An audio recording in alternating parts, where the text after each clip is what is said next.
ఎవరికి తెలుసు కాదు, వాళ్ళు చూస్తున్నాం. సంతాన సాఫల్య కేంద్రాలన్నింటిలో కూడా హిందువులే ఉన్నారు. ఒక విధవ మాట్లాడుతున్నాడు ఏంటి అని అంటే, నువ్వు వెళ్ళి పరీక్షించావా అన్నాడు. వాడు ధైర్యం ఉంటే ఇక్కడికి రమ్మని చెప్పండి, తొక్కి నారదీస్తా. ఒక మహిళను కూడా ఎలా మాట్లాడాలి అనేటటువంటి జ్ఞానము, ఆ యొక్క స్థితి లేనటువంటి వ్యక్తుల్ని మనం ఈ రోజు భరిస్తున్నాం. ఈ రోజు మాట్లాడడానికి సంతాన సాఫల్య కేంద్రాల్లో హిందువులు మాత్రమే ఎందుకుంటున్నారండి? మొదట్లో నాకు వచ్చిన రిపోర్ట్ ఇప్పుడు కాదు, నేను 10 సంవత్సరాల నుంచి నేను చూస్తున్నాను. నేను అక్కడ డాక్టర్స్ అందరిని అడిగాను, ఎందుకండి ఇంత వస్తున్నారంటే సెల్ ఫోన్లు వాడడం వల్ల, రేడియేషన్ వల్ల అన్నారు.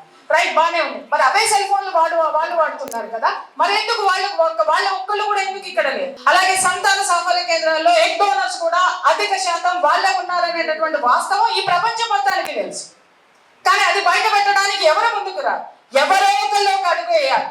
ఉంటే ఉన్నాను, తలకాయ తెగితే తెగిందని. యాక్చువల్ గా ఆ పిల్లవాడు చేసిన ఛానల్ కి, ఆ పిల్లవాడు చేసిన న్యూస్ నిజంగా నాకు మొదట్లో నా దృష్టిలో లేదు. కానీ వాడి ప్రాణాల మీదకి ప్రమాదం వస్తుంది. అతగాడు నిలబడింది హిందువుల కోసం నిలబడ్డాడు, జనం కోసం నిలబడ్డాడు. ఇలాంటిది ఏదైనా రెసిల్ లాంటిది ఏదైనా జరిగి ఉన్నట్టయితే ఇదే మనుషులు మనల్ని ప్రశ్నించేవాళ్ళు. మీరేం చేస్తున్నారు, మీ హిందూ సంఘాలు ఏం చేస్తున్నాయి, అలాగే జనం ఏం చేస్తున్నారు, సిస్టమ్ ఏం చేస్తుంది, అక్కడికి వెళ్ళిపోతారు. మోడీ ఏం చేస్తున్నాడు? ఢిల్లీలో కూర్చున్న మోడీ ఇక్కడ పరిగెత్తుకుని రావాలి సమ్మక్క సారలమ్మ జాతరలోకి. కానీ ఇక్కడికి వచ్చి దాష్టీకం చేస్తున్న వాళ్ళని ఇక్కడ ప్రశ్నించడానికి మనకి హక్కు లేదు.